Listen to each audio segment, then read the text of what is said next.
Hey, how's it going, guys? So in today's video, we're going to talk about an expanded deck. The reason why I'm talking a lot about expanded on the channel is because we are in an expanded format right now. We have League Cups and League Challenges that are very expanded because they're prepping us for regionals that are expanded as well. Sorry, guys, like way off today. Regionals that are expanded as well. So I want to talk to you guys about some expanded decks that are potentially good for the format. And the first one that I'm going to be talking about is Sylveon GX. Sylveon, when it came out in standard, it was dominating the game for a couple tournaments, and then it kind of just lost win. But if you think about it, Sylveon was in its prime because it had Via Seekers. So I feel that Sylveon will be in its prime in expanded format because we have the availability of having Via Seekers, and it's easier for us to get supporters that we need from our discard pile to control the gameplay and the game state of the board, because that's pretty much what you're doing with Sylveon. Sylveon is a very heavy control deck. That's the way that I'm playing it, and that's what I'm going to show you guys right now in the tutorial. So with that said, let's get into Sylveon and let's talk about how this deck is run and how I'm piloting it. There we go. Let's get into this deck. Alright guys, so let's start off with the Pokemon lineup. So for my version, I am running 4 EVs with the evolution, energy evolution trait, and then I am only running 3 Sylveons. Honestly, you only need 2. You only need 2 Sylveons set up. The third one, sometimes you really need it, but for the majority part, if you're playing this correctly, 2 is enough because you have recovery, you have max potion, you have all that other good stuff that lets you protect these. So yeah,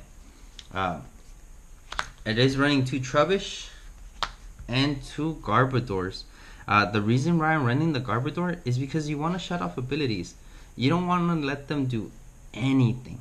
So this is something that I thought of that would be a great addition. And I have talked it over with some people. It's funny because when I thought of this, I was playing this in standard for a good minute. Actually for just a minute. Like I played it once and I was like, this is good, but it needs some tweaking. So I'm still trying to perfect the list for standard, so I don't have the list for standard yet. But once I have that, I will be more than happy to upload that for you guys.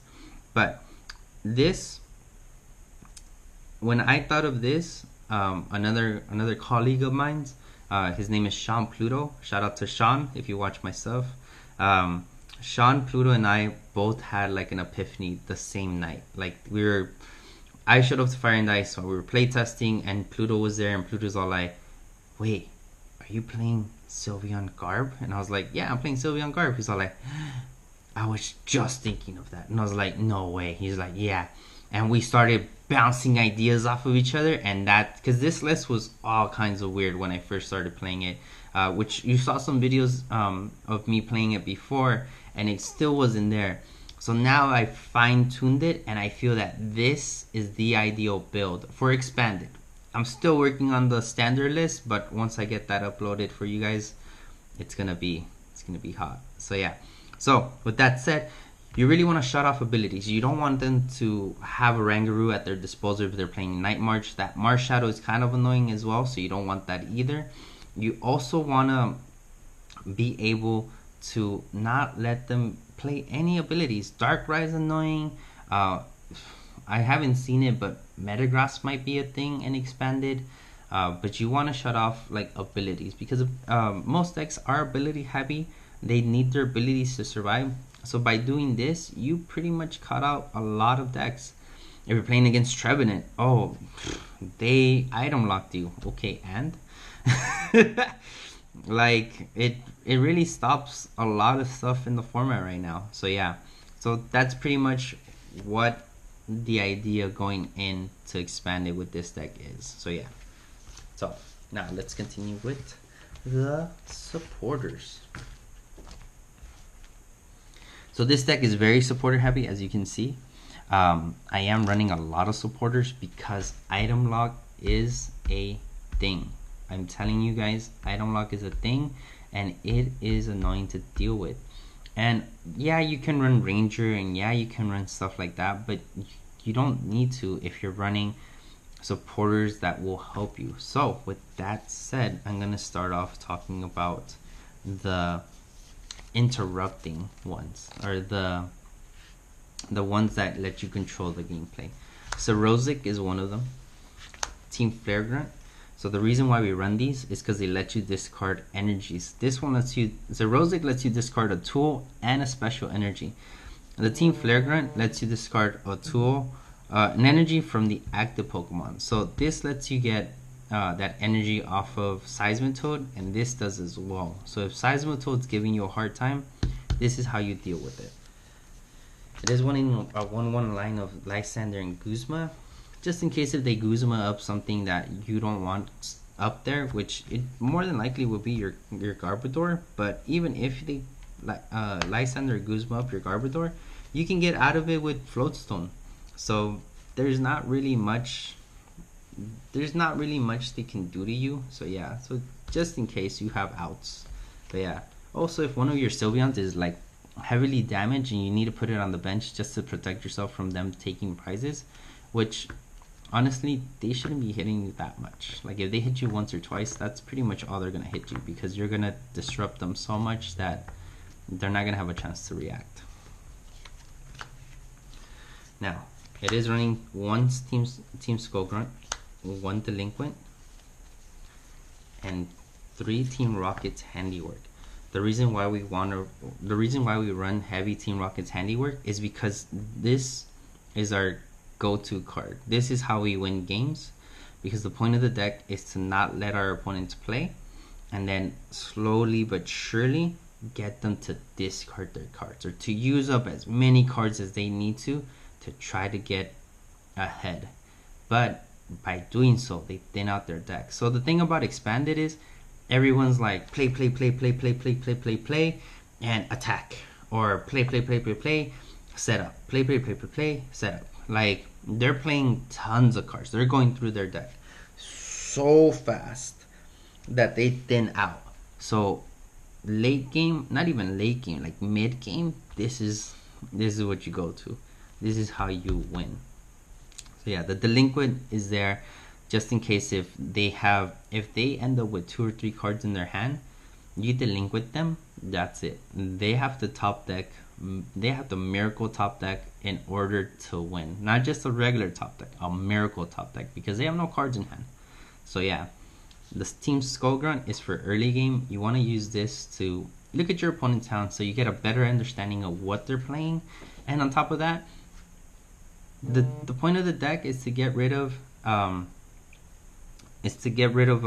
energies, to have them not be able to attach or play energies. You do this early on, and let's say you're playing against someone that doesn't have a lot of energies, like Lissapod, Necrocosma, Garbodor. Those decks don't run a lot of heavy, they're not heavy on the energy count, so, and they don't have energy recovery. So you do this and that hurts them, you do this and it hurts them a lot. So yeah, same thing with Toad. Toad doesn't run that many energies either. It runs 4 energies, that's it. You get rid of those 4 energies and they have to dig for a special charge, and if they're bad, they're gonna discard that early game in order to get a lead. So once you see that special charge in the discard pile, play that, discard 2 of their energies if they have them in hand, or even if you only hit 1, that's putting you in a better position than you were before. So yeah, that's making them work harder, and that's the point of this deck. You want to make them work hard. So yeah, so let's talk about the stadiums. I am running 2 Fairy Gardens and 1 Parallel City.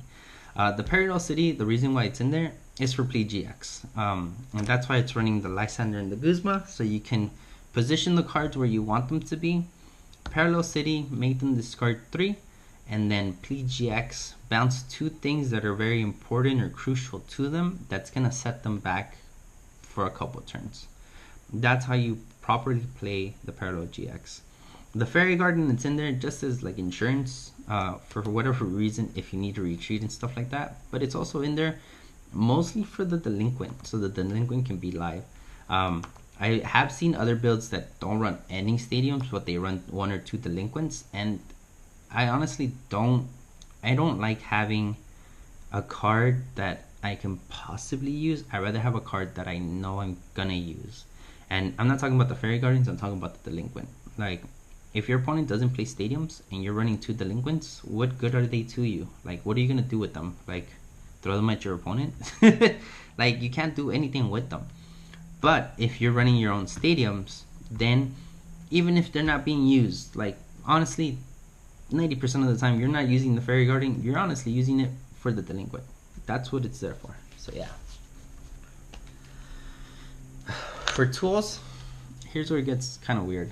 Well, not really, because it's a dumbbell. But I'm running the dumbbell because it gives your Pokemon an extra 40 HP. So it makes your Garbodor a little more tankier, which you want, and it also makes the Sylveon a little more tankier, which you want.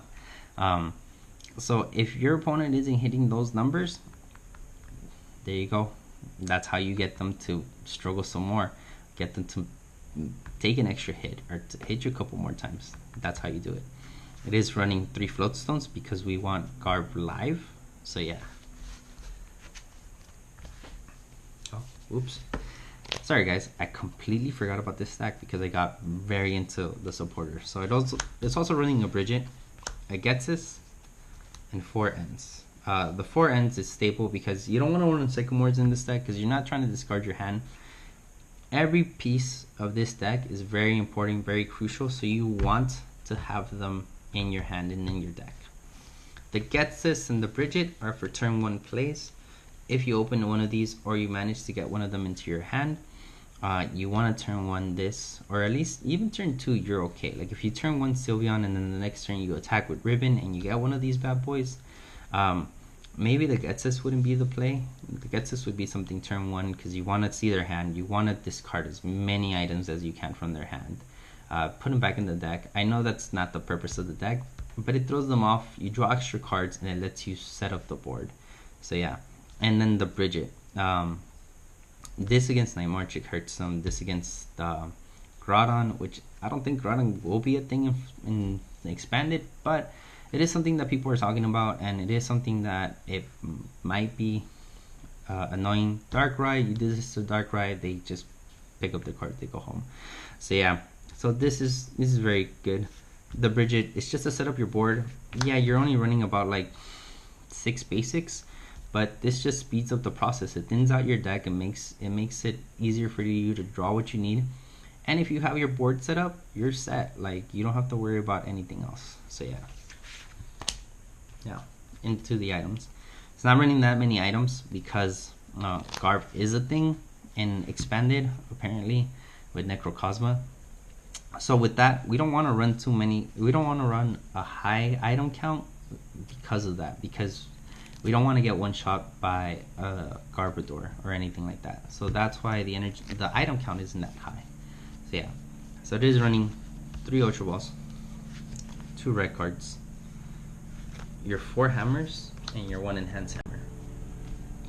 You don't run 4 Ultra Balls because you're really not searching for much. The only thing you should be searching for is the Garbodor. That's the only thing you need to be searching with this deck. And even then, you can still get it with Ribbon. So Ultra Ball isn't all that great. I might even cut this down to 2 to make room for something else. So just a little heads up. Red card.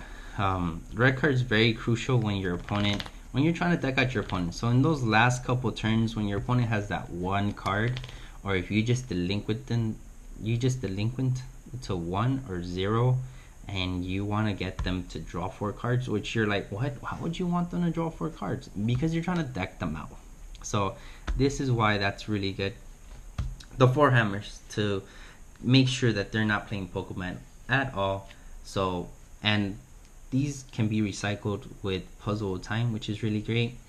And then we have the 1 enhanced hammer. The only reason we run 1 enhanced hammer is because we're also running Xerosic. If we weren't running Xerosic, we'll probably be playing 2 enhanced hammers.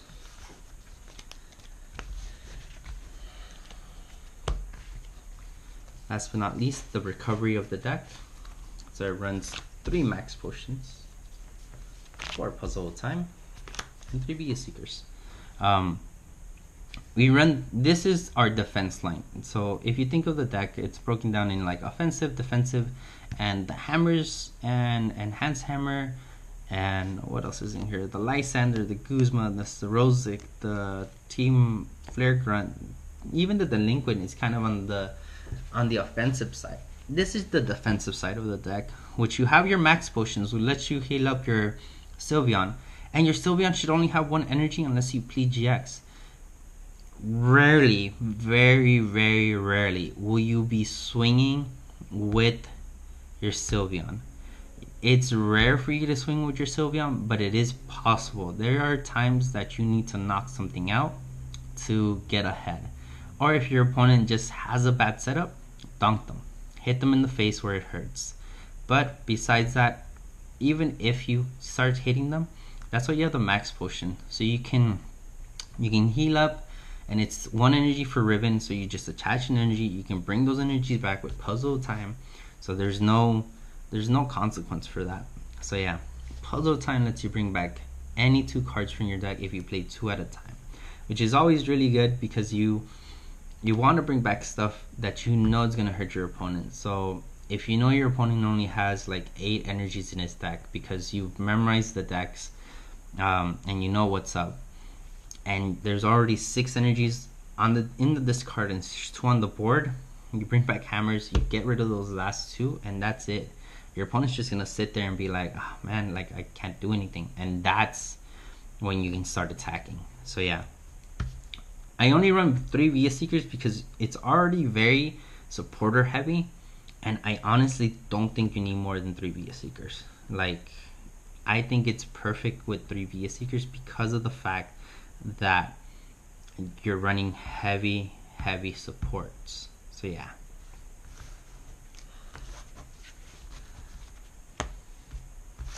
Last but not least, we're running 3 DCEs and 6 fairy energies. The energy count in this is really low, so if we play something that has hammers, it kind of hurts us, but that's why we have Puzzle Time. So the energy count's a little lower. It's kind of a little hard to do the energy drive or the energy evolution, but that's why I'm thinking of taking out an Ultra Ball to add another fairy energy just to be on the safe side. So yeah, so with that said, guys, that's pretty much the deck breakdown right there and some of the combos.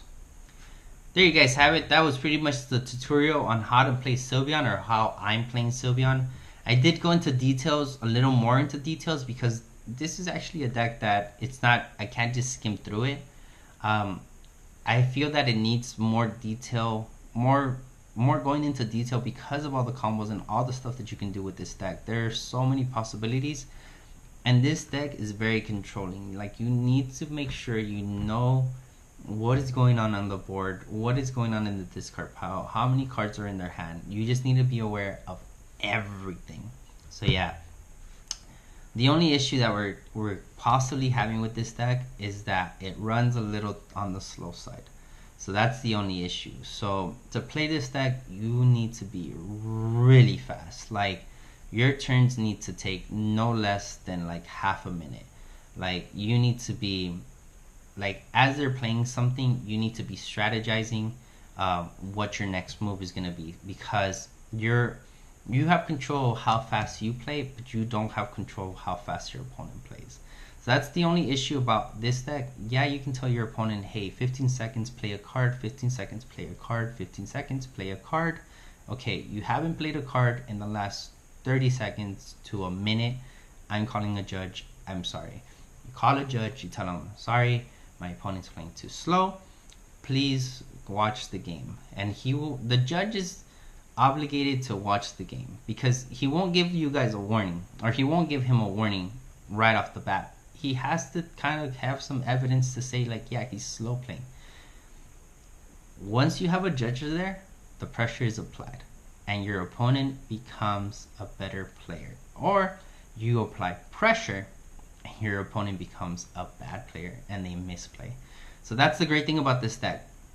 Not only do you control the state of the board, but you can also control the gameplay, and you can control your opponent. I know it sounds really weird and really like evil because you're like kind of like controlling your opponent, but that's pretty much how it is. And look, this deck, it's not for everyone. You have to be kind of like a roll shark. Lewis, shout out to you, my boy. He's legit. Honestly, Lewis is the king of the sharks. Like, I'm a shark as well. I will call you out on the dumbest things. I'd call you out on a coin flip. I'll call you out on anything. Anything that I know that doesn't feel right, I'll call you out on it. But sometimes I let some things slide. Lewis doesn't let anything slide. Like, reveal energy to attach. Oh, I didn't let go. No, you revealed. And you declared. Like, he goes into super detail. Like, because if you do say that, look, so here's the thing. For rulings, like, I'm going to make another segment for rulings, but I'm just going to give you the 411 right now. If you declare, you're like attaching to Sylveon, but it's still in your hand and you don't let go, you still declared. If you're just thinking and you do the motion of attaching, but you don't say anything and you don't let go and you pull it back, that's fine. The moment you declare, you openly say, I'm attaching energy to this, that's it, because you've declared it. And that's how the ruling goes down. So for those of you that are wondering, yeah. So if your opponent says something, and you catch them saying it, they declared it. Even if they didn't let it go, they still declared it. So yeah, just a little heads up. So yeah, anyways guys, I hope you guys enjoyed this little breakdown of an expanded deck. I will have another video on another expanded deck, which is Night March. It's something, these two decks are my bread and butter. These are decks that I'm very good with and very comfortable with. So I'm going into a lot of detail for that reason, to help you guys out at home that want to build these decks or that want to get your head into these decks. So yeah, I just realized this is an expanded deck and I don't have an ace trainer. So I guess now that I realize that, I'll probably take out that Ultra Ball for a dowsing machine. I honestly think, like, yeah, you'd be like, wait, dowsing machine? Why? Wouldn't you want like computer search? In this deck, no. Because you want to recover things from the discard pile. Like, you want to be able to use the resources in your discard pile. So with that said, you would probably bring back like a Puzzle of Time or an Enhanced Hammer if you needed it. Or if you don't have the Via Seeker, you would get us a Rosic. So yeah, that's pretty much it. So now that we've figured that out, me and you, we're gonna add the dowsing machine in exchange for that Ultra Ball, because I honestly don't think you need more than 2 Ultra Balls, like, realistically speaking. So yeah, so there you go guys. Thank you guys for watching. Don't forget to like and subscribe if you haven't already. Make sure to share the video if anyone's interested in expanded decks, because we are going into an expanded format, guys. So might as well get prepared now. With that said, guys, thank you guys for watching, and I'll see you guys next time.